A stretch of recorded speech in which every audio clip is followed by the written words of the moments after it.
Hello friends, welcome again to Pharma Biomed Concepts. This is Dr. Nirja. Today in this tutorial we discuss about the very important topic, that is immunoglobulins. It is very important even for the competitive examinations also. So what is immunoglobulin, where it is present, what is the structure of immunoglobulins, what are the different types of immunoglobulins, and at the end what are the functions of immunoglobulins. That is all we are going to see today, and I am going to give you some important questions also. You just go through those questions and try to remember all those questions. So first we will see where immunoglobulins are present. What is the location of immunoglobulins? So immunoglobulins are present in blood. So when you are trying to fractionate the blood, I have taken the blood. So blood is fractionated into two fractions. One is plasma and other one is RBC. So you take the plasma. Plasma is further segregated into plasma proteins as well as serum. So serum is devoid of all plasma proteins as well as clotting factors. Now you take out the plasma protein fraction. So plasma protein fraction is again, it is separated into two types of proteins. One is albumins and other one is globulins, right? So in the globulins, again there are different types of the globulins. They are categorized as alpha globulins, beta globulins as well as gamma globulins. So our antibodies or our immunoglobulins are nothing but the gamma fraction of the globulin fraction of the blood. So you can consider immunoglobulins, or you can name the immunoglobulins as gamma globulins that are present in the blood. So now we understood what is the location of immunoglobulin. Now we see the different types of immunoglobulins and the structural features of the immunoglobulins. So there are 5 types of immunoglobulins are present: IgG, IgA, IgM, IgD as well as IgE. So here we take an example of rabbit IgG antibody, and we will see some of the structural points related to this particular antibody. So if you are observing this IgG antibody, here you have two black colored lines are there. So this is a pair of polypeptide which is denoted by H. H stands for heavy chain. And coming to the two red colored lines are there. This is nothing but one more polypeptide. This is denoted by L. L stands for light chain.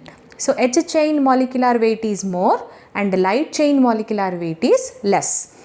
H chain is around 25,000 molecular weight will be there for the L chain, whereas H chain it is around 50,000 molecular weight will be there. That means almost double of the L chain molecular weight. Then coming to the different types of the H chains we have and different types of the L chains we have. If you are keenly observing, in different types of the antibodies you have different types of the H chains. For example, if it is IgG, the type of H chain that is present is gamma. If it is IgA, it is alpha. Then IgM, mu as well as delta as well as epsilon. Whereas coming to the L chain, you have only two types of L chains are present. One is kappa type and other one is lambda type. So these are all meant for the diversity of the antibody that is present among the different populations. That's why we have to see what are the different types of H chains and what are the different types of L chains. Then if you are keenly observing again the structure, there are two ends are there. One end is carboxy terminal, the other end is carboxy terminal, and here one more end is there. This end is called as amino terminal.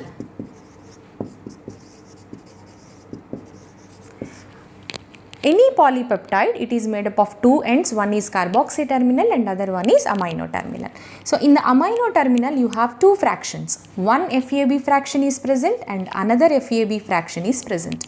F stands for fraction and this AB stands for antigen binding. That means this is the area of the antibody that is going to bind with the antigen. Hence, if you are trying to digest the IgG antibody, you are going to get two FAB fragments. These two FAB fragments are going to bind with the antigen, and you are going to get one FC fragment. What is this FC fragment? C stands for crystallizable. Fc stands for fragment crystallizable. So the role of this Fc fragment is, for example, antibody needs stability, biological stability is required, proper solubility is required, and complement fixation is another activity that should be mediated by antibody. So this is all will be carried by the Fc fragment, but it is not going to bind with the antigen. Only these FAB fragments are going to bind with the antigen. Now these FAB fragments which are going to connect with the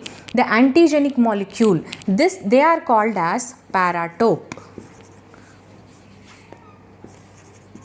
Now this paratope is going to bind with the part of the antigen that is called epitope. So antigen antibody reactions are nothing but the paratope of antibody is going to react with the epitope of the antigen. So this is what an antigen antibody reaction. Now we will see few more details. So here we discussed about H chains and L chains, but all the antibodies are present equally in all the population, but the level of immune response, the level of immune specificity is highly variable. The amount of immune responses that are produced in some A individual is quite different from the B individual. So why this is happening? Why this specificity is there means this is what our answer. So what is happening in the L chain? L chain is made up of in and around 214 amino acids. So in the 214 amino acids, exactly half of the amino acids means in and around 107 amino acids. So this 107 amino acid residues that are present towards the carboxy terminal, that means towards the Fc fragment, they have uniform sequence. The sequence of this particular 107 residues is almost same in all classes of IgG. Hence they are called as constant region. Here I have given the alphabet C. C stands for constant region. Then what is the other half? The other 107 residues which are projecting towards this amino terminal region, they are highly variable. So this area is highly variable. This area is highly variable. That means this part is unique among the individuals. Hence it is called as variable region. V stands for variable region. Now among the variable regions, here you can see some spots. So what are these spots? Among the variable region that is present towards the amino terminal region of antibody, they are highly variable. That means they are highly unique to the individuals, each and every individual. Hence these regions, these spots are called as hotspots. Hotspots of an antibody, technically they are called as CDR. What is this CDR? Complementarity determining regions. So what are these complementarity determining regions? They are responsible for the specificity of antibody to react with particular antigen. The level of reactivity of antibody depends on how well they recognize the antigen, what type of CDRs are present in their antigen, in their antibody. So this CDRs are highly unique among the populations, and this CDRs are nothing but the fingerprints of antibody. They are specific to the antibodies that are present among the different populations. So this is all a brief outline, and here you can see S. What is this S? S are nothing but disulfide bonds. These disulfide bonds are required for the physical integrity of the antibody molecule. It gives steric stability to the antibody molecule. So here you can see two H chains are linked with disulfide bonds, and among the within the H chain or within the your L chain also you have the disulfide bonds. Hence they are called intradisulfide bonds are present, interdisulfide bonds are present, and this region is called as hinge region. So this is all about the antibody structure. Here we have taken the example of IgG. Now I will tell you a few important points that are related to individual antibodies, because that is very much important for the competitive examinations. The first point related to IgG. IgG is the most abundant antibody. IgG is present in and around 80% of the overall immunoglobulins, and IgG is the maternal antibody. That means from mother to the fetus through the colostrum or through the placenta it will transmit. So this is called as maternal antibody, and IgG is generally involved in the toxin neutralization. Opsonization. Opsonization means engulfing the toxins, engulfing the pathogenic microorganisms, nothing but your phagocytosis. So IgG is involved in these type of activities. Then coming to the IgA. IgA is a bit different. It is a dimer. That means it is made up of two immunoglobulin fractions. For example, I can write like this. It is made up of two immunoglobulin fractions which are connected by one connecting chain. This is called as J chain. J chain is connecting two fragments, and this is nothing but it is a secretory type of immunoglobulin. That means it gets secreted into your mucus, it gets secreted into your colostrum, it gets secreted into your tears, saliva. So in all the body fluids, this IgA antibody gets secreted. Hence it is called secretory type of immunoglobulin. Then other one is IgM. IgM, M stands for macromolecule. That means the molecular weight of this molecule is very high. And very important point related to IgM is this is the first antibody that is going to be synthesized in any of the newborn child. So once the newborn attains an age of 3 months, we are going to start our first antibody. Till that time we will get the protection from IgG. So the first antibody that is going to be synthesized is IgM. And one is a unique feature of IgM is it is a what you call pentamer. Pentamer means 5 units are clubbed together. For example, if this is the unit, this is one unit, this is one unit, this is one unit, and another one. So all the 5 units are, all the 5 immunoglobulin molecules are connected together and they form pentamer.